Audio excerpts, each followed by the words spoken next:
Hi everyone, welcome to another tutorial on my YouTube channel. Today is another art journal page that we'll be making, and today my focus was playing with some colors and with a lot of neutral tones rather than colored colors. So this is the background that we had created simultaneously while creating the last page, and I'll use this as a starting point of my current journal page. Now, as I had told you last time also, this is something which I really like because I kind of have a starting point to take my art journal. Now here I have decided to play with contrast. So I have some blue and mint color already on my paper, right? So I will then put brown and black on top of it, and I'll play with the contrast of cool tones and uh, warm tones. And then I'll play with the contrast of bright colors and dark colors. Now in certain areas I wanted the stamping and colors to show through, and in certain areas I did not want it to show through.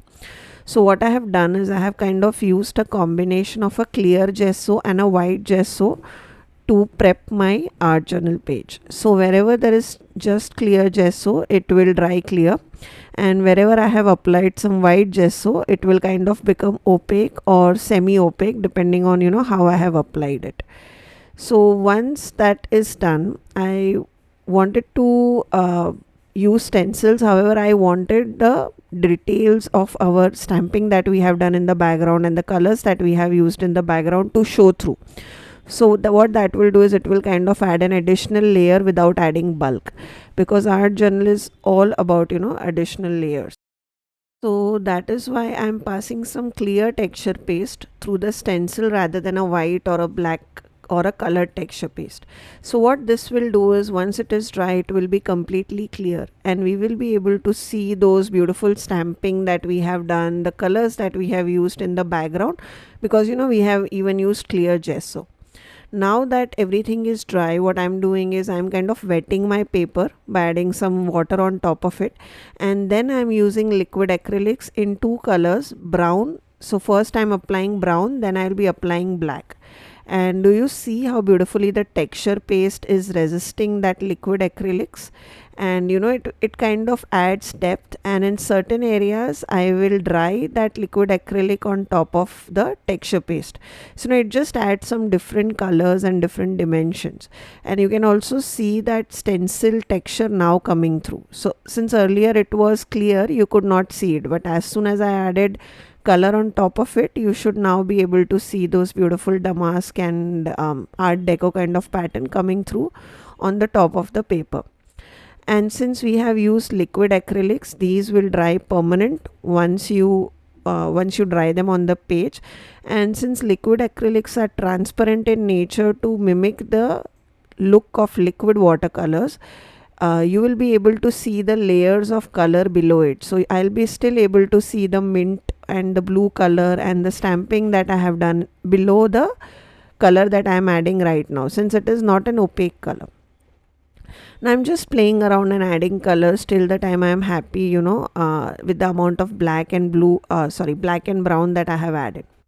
Now just to bring in that blue color which was there in the background of the page, what I'm doing is I'm coloring my lace. Now this is another cool hack. When you want to repeat the colors on top of your layout, right, what you can do is use similar colored paper piece, or use color the lace or ribbon like how I have done. Now this is another technique. Now I still felt that the paper was looking a bit flat. I still wanted to add more interest to my paper.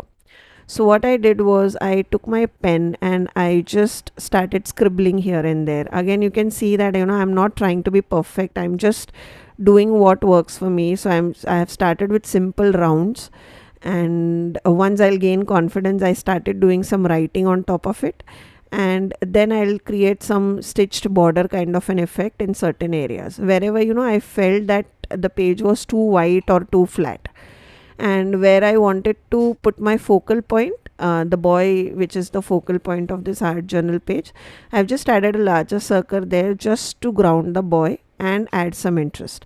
So this is another nice way to add interest in your journal. You can add use your own scribbled letters, or your own whatever scribbling you want to do on top of it.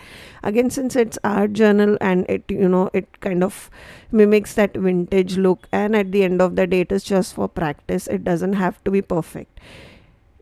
So there is no pressure of doodling it perfectly. You may be better at it than I am. I was just scribbling, so I'm sure you'll be able to do a better job than me. So now that I have everything ready, I am kind of deciding on what kind of layout I wanted. Now, since I have done some black scribbling, I wanted to bring that black again on top of my paper. So what I did was I took some cardstock, black cardstock, and I tear it and created like a thin strip, and then I combined them with that lace on top of which my boy will stand. Now again, for me, any vintage project is incomplete without these kinds of splatters, and I think they add a lot of interest, which you will later on see in the close-ups that I share of this art journal. And that is why I have added splatters of black color. So I will add splatters of black color, and then just to bring in that blue and mint again, I have also added the splatters of the same chalk pen that we have used in the background, which is that blue and mint color. Now, for those of you who are just directly seeing this art page and are kind of confused that how I created that background, that was created in my last video last video itself, where I kind of had some leftover paint and I just smooshed it on this paper, and that kind of created a starting point for me. So I'll link my complete playlist below for you all, for those of you who kind of missed it in the earlier videos of my art journal pages. Now that I'm happy with how everything looks, the doodling, the stamping, the stenciling, and how I have colored the page, etc., I will kind of start laying down my elements on top of the page. So the element and the stickers both are from Tim Holtz. Again, you are not restricted to use this. You could definitely use your own pictures, your own photographs. You could write your own quotes. However, since I plan to do a lot of art journaling this year, I kind of decided to invest in these stickers. And again, as with all my videos, all the products that I talk about or have used throughout this tutorial, they will be linked below for you all, in case you are curious on what the products are. So that completes my page for today. I leave you a lot of close-ups just to show you how beautiful those textures have come. Sometimes what happens is it looks flat from the top view. However, when I show you the details, you'll be able to see the amount of textures that has come due to the use of the stencils, the colors, the paste, etc. So I hope you enjoyed today's tutorial. If you did, don't forget to like and comment, and do consider subscribing to my channel. I'll see you in my next tutorial. Till then, take care guys. Bye bye.